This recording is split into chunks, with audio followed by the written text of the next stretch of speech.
আজিৰ এই ভিডিঅ'টোত ঈশানোদৰ কাৰণে কি ডকুমেণ্টছ লাগে সেই বিষয়ে আলোচনা কৰিম, সেই বিষয়ে কৈ দিম।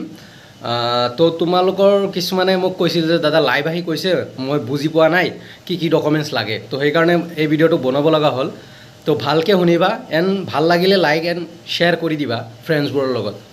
চ' ফাৰ্ষ্ট অফ অল কি ডকুমেণ্টছ লাগিব? ফাৰ্ষ্ট অফ অল তোমাৰ 10, 12 মাৰ্কশ্বিট আৰু পাছ চাৰ্টিফিকেট লাগিব।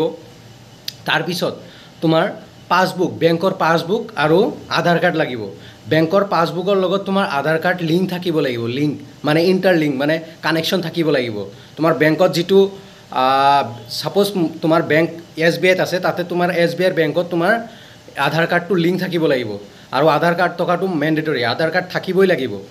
তাৰপিছত হ'ল তোমাৰ ইয়ৰ মাৰ্কশ্বিট গ'ল, 10, 12ৰ মাৰ্কশ্বিট, পাছ চাৰ্টিফিকেট গ'ল, আধাৰ কাৰ্ড গ'ল। তাৰপিছত যদি পাৰ্মানেণ্ট ৰেচিডেণ্ট চাৰ্টিফিকেট, যদি PRC নাই, তুমি ক'ত বসবাস কৰা, ক'ৰ পৰা, সেইটো কাৰণে এটা চাৰ্টিফিকেট লাগে। যদি PRC আছে দেন PRC যদি নাই ডমিচাইল বনাব পাৰি ক'ৰ্টৰ পৰা ডমিচাইল যদি নাই দেন গাঁওবুঢ়াৰ ইংলিছ চাৰ্টিফিকেট বা টাউন কমিটিৰ যিটো ইংলিছ চাৰ্টিফিকেট থাকে ৱাৰ্ড কমিটিৰ, সেইটো ইংলিছ চাৰ্টিফিকেট, তিনিটাৰ এটা হৈ গ'লে হ'ল। PRC আদাৰৱাইজ ডমিচাইল, আদাৰৱাইজ গাঁওবুঢ়াৰ চাৰ্টিফিকেট বা ৱাৰ্ড কমিটিৰ চাৰ্টিফিকেট, এইকেইটা গ'ল। তাৰপিছত লাগিব বনফাইড। তুমি যেতিয়া অনলাইনত এপ্লাই কৰিবা তেতিয়াই লাগি যাব, তেতিয়াই মানে বনফাইডটো ওলাই যাব, তাৰে পৰা অনলাইন পৰ্টেলৰ পৰা ওলাই যাব। সেইটো তুমি কোন কলেজত পঢ়ি আছা সেই কলেজৰ প্ৰিন্সিপালৰ ছিগনেচাৰ এণ্ড ষ্টাম্প লাগিব আৰু অফিচৰ কিছুমান ডকুমেণ্টছ লাগিব, মানে কিবা ইনফৰমেশ্যন তাতে ফিল আপ কৰিব লাগিব। তো সেইটো হ'ল বনফাইড। আৰু তোমাৰ ইনকাম চাৰ্টিফিকেট লাগিব। নেক্সট হ'ল ইনকাম চাৰ্টিফিকেট তোমাৰ লাগিবই।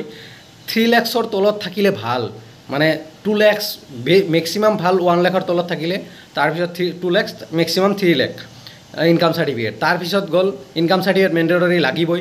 তাৰপিছত এটা এফিডেভিট বনাব লাগিব, মানে দলিল বুলি কয়, সেই দলিলটো বনাব লাগিব কোৰ্টৰ পৰা। সেইটো কি লিখিব লাগিব, সেইটো NSP তুমি যেতিয়া ফাৰ্ষ্ট এপ্লাই কৰিবা, ৰেজিষ্ট্ৰেশ্যন কৰিবা, তেতিয়াই গম পাই যাবা যে এইখিনি লিখিব লাগিব।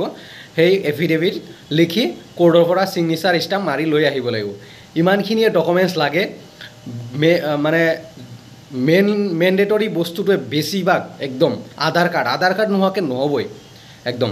তো মই কৈ দিলোঁ 10, 12 মাৰ্কশ্বিট, পাছ চাৰ্টিফিকেট, আধাৰ কাৰ্ড, ইনকাম চাৰ্টিফিকেট, এফিডেভিট, বনফাইডটো তুমি কলেজৰ পৰা এডমিশ্যন লোৱাৰ পিছতে ওলাব পাৰিবা আৰু এপ্লাই কৰাৰ লগে লগে সেইটো বনফাইড পেজটো ওলাই যাব।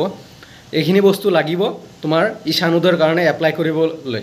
আৰু পাছবুকৰ লগত ইণ্টাৰলিংক থাকিব লাগিব তোমাৰ আধাৰ কাৰ্ড লিংক থাকিব লাগিব। আৰু নেক্সট তোমালোকৰ পাৰ্চেণ্টটো জেনেৰেল মিনিমাম 75লৈকে যায় বা 80, আৰু আধাৰ কাৰ্ড যদি আছা 60%ত এপ্লাই কৰিব পাৰা, সেইটো নিজৰ ইচ্ছা। 1000 টকা এটা যাব এপ্লাই কৰোঁতে। মোৰ মতে যিসকল ST, OBC, SC আছা, তোমালোকে যদি 60% পাইছা মিনিমাম এটলিষ্ট, তোমালোকে এপ্লাই কৰি থোৱা। আৰু জেনেৰেল যদি 70%ও পাইছা, এপ্লাই কৰি থোৱা 1,62,000 টকা। তো ইমানখিনি আছিল ডকুমেণ্টছবোৰ মই কৈ দিলোঁ। এগেইন কৈছোঁ, ইনকাম চাৰ্টিফিকেট, পাছবুক, বেংকৰ পাছবুকৰ লগত মানে বেংকৰ লগত আধাৰ কাৰ্ড ইণ্টাৰলিংক থাকিব লাগিব। তাৰপিছত মাৰ্কশ্বিট, 10, 12ৰ মাৰ্কশ্বিট তোমাৰ, তাৰপিছত গাঁওবুঢ়াৰ চাৰ্টিফিকেট নাইবা PRC নাইবা ডমিচাইল লাগিব, নাইবা ৱাৰ্ড কমিটিৰ চাৰ্টিফিকেট লাগিব।